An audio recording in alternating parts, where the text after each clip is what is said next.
స్నేహితులకు పడతలేదు, కుటుంబాల మధ్యలో పడతలేదు. కాస్త గడిచిన పెట్టుకుని ప్రాణాలు కోల్పోతున్నా. ప్లీజ్ దయచేసి గమనించండి, మన దేవుని బిడ్డలం.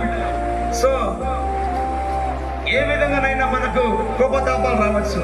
కాస్త అణచివేసుకొని ప్రభు వైపున చూచి, ప్రభువా నువ్వు అనేక విధంగా తిట్టులు పడ్డావు, ఉమ్మవేయబడ్డావు, కొట్టబడ్డావు, కొడదెబ్బలు తిన్నావు.